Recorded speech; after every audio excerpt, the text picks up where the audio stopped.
situ juga ada puing-puingnya, nanti tempat rasakan mistiknya, aura-aura gelap dan positif. Nah, ini sejarahnya berkaitan dengan sejarah Prabu Siliwangi itu sendiri.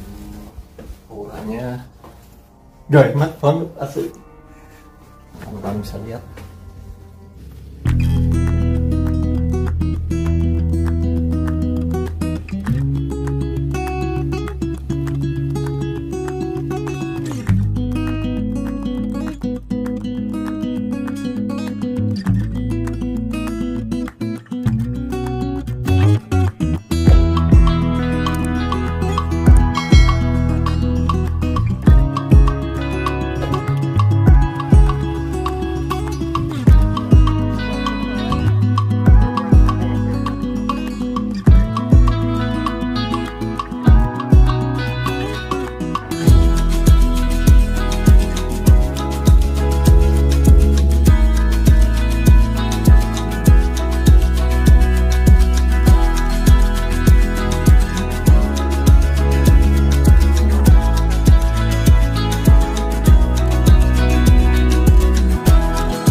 Kita akan ke stasiun tua Malabar yang lebih yang terkenal pada zamannya waktu itu. Jadi kalau bahasa kita teknologi canggih Belanda waktu itu sudah sampai tembus kurang lebih 12.000 kilo dari sini.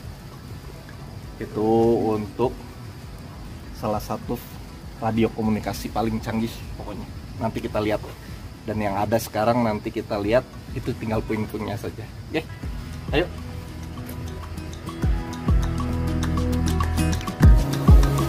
Kita bisa lihat di sana puing-puingnya. Dan ini belakang ini adalah Gunung Puntang.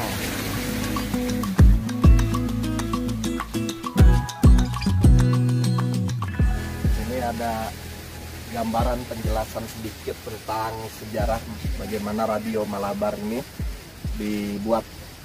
Ketika waktu itu dibuat untuk kepentingan komunikasi ya antara Hindia Belanda, khususnya Belanda kalau waktu itu, dengan Indonesia yang waktu itu memang namanya Hindia Belanda. Dan jarak yang ditempuh itu kurang lebih 12.000 km. Pendirinya adalah Dr. Cornelius Johannes de Groot sekitar tahun 1883 sampai 1927. Oke. Nah, ini gambaran bangunan ketika belum dihancurkan. Jadi nanti ada sejarahnya bagaimana stasiun radio ini dihancurkan oleh para pejuang kita dikarenakan waktu itu terjadi masa-masa revolusi yang ditakutkan. Stasiun radio ini sebagai tempat komunikasi antara pasukan sekutu dengan Belanda, dan untuk ditakutkan oleh para pejuang, mereka akan meminta bantuan ke negeri Belanda sehingga perlu dihancurkan. Sedikit tentang sejarahnya. Oke. Nah, ini kondisi bagian stasiun radio Malabar ya, yang tinggal puing-puingnya saja. Anda bisa lihat di sini bekas-bekas puing. Ini kayu-kayunya itu termasuk kayu-kayu jati yang nomor 1. Di situ juga ada puing-puingnya, nanti tempat stasiun itu dulu pernah berdiri.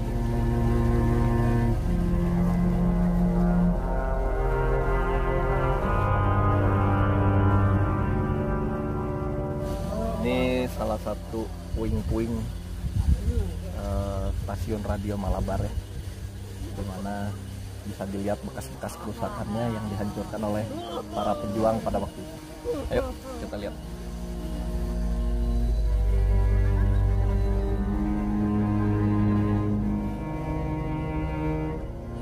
kita akan lihat bagaimana konstruksi bangunan dari Belanda ini terbuat. Bisa dilihat ini, kalau bahasa kita konstruksinya dengan batu kapur yang dihaluskan dan dibuat seperti ini, seakan-akan seperti campuran beton, tapi bukan beton ini.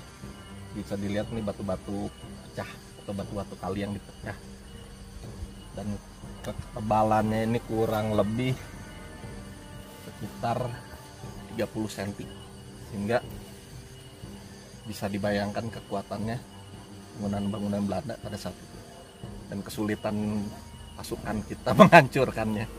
Bayangkan.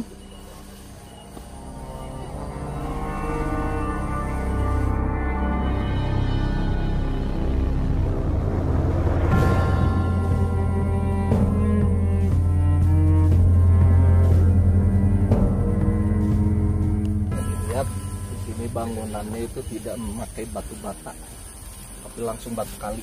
Jadi kalau di kita di Indonesia itu biasa batu kali untuk fondasi, di sini justru sebagai apa kalau bahasa kita dinding, Pak. Dinding langsung. Sehingga wis bayang kekuatan kalau roge mental, komo cinta orang.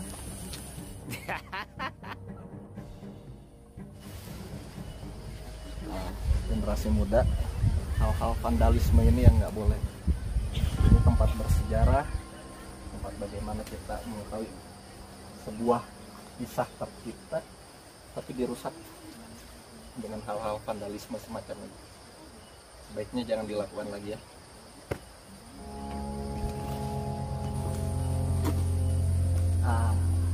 Ini bagian dalam stasiun Radio Malabar.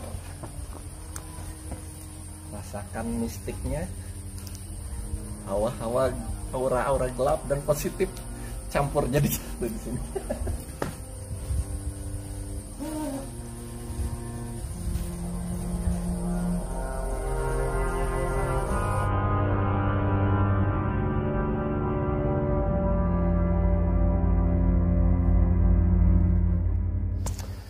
Oke, di kawasan stasiun Malabar ini pengelola juga menyediakan tempat-tempat untuk istirahat plus sesuatu yang unik seperti kafe yang akan kita lihat hari ini. Tuh, bentuknya unik, yang biasa disebut seperti apa kalau dulu bunker atau bunker tempat persembunyian tentara. Cuma kalau saya lebih lihatnya kayak Vivi rusak. Bisa dilihat ke sebelah sana tuh.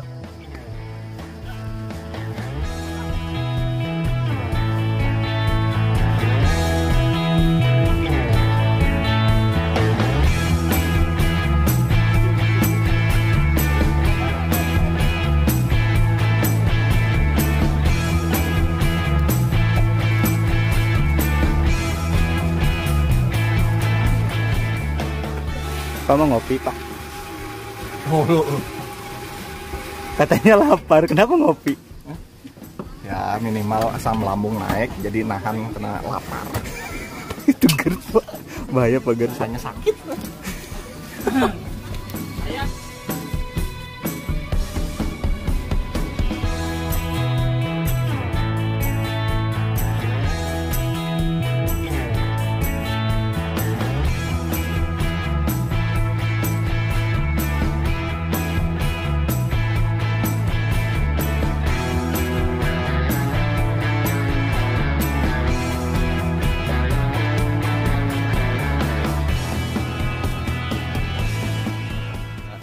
Lanjut ke tempat bersejarah lainnya yang masih di daerah Gunung Puntang, yaitu Goa Belanda.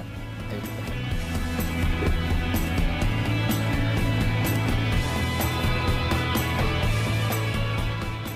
Kita akan masuk ke Goa Belanda ya, di mana ada secara sejarahnya di sini tempat penyimpanan alat-alat komunikasi stasiun Malabar waktu itu, stasiun Radio Malabar, di mana alat-alat tersebut ditaruh dan setelahnya itu beralih fungsi menjadi gudang senjata.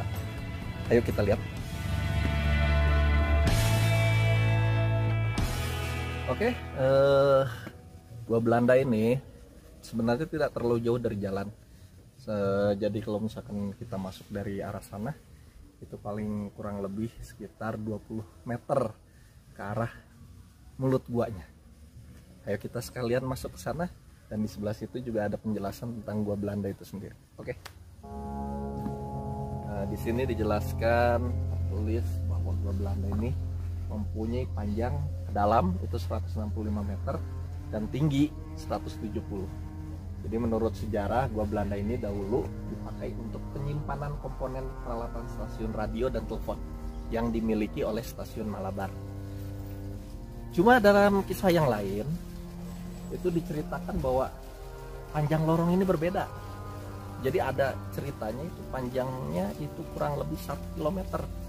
Jadi nanti itu bisa tembus, menurut ceritanya itu sampai ke Curug Siliwangi yang ada di Gunung Puntang ini. Jadi kalau bahasa kita ini sejarahnya berkaitan dengan sejarah Prabu Siliwangi itu sendiri. Oke.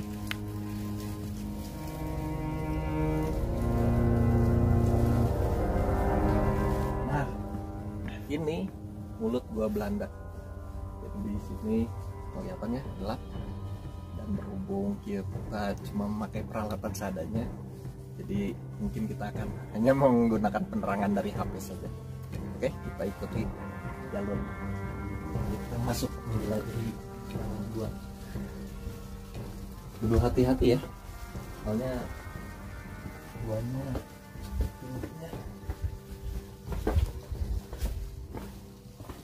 lumayan bau pengap.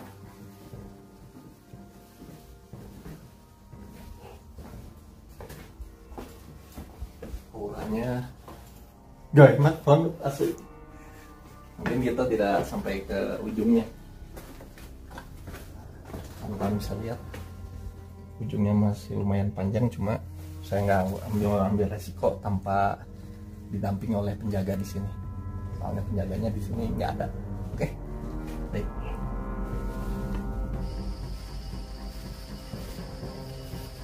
Perjalanan kita di stasiun Malabar Gunung Puntang ini kita akhiri, sebab nanti setelah ini kita akan melanjutkan perjalanan ke tempat-tempat bersejarah lainnya di Kota Bandung. Oke, kita bertemu lagi di lain waktu.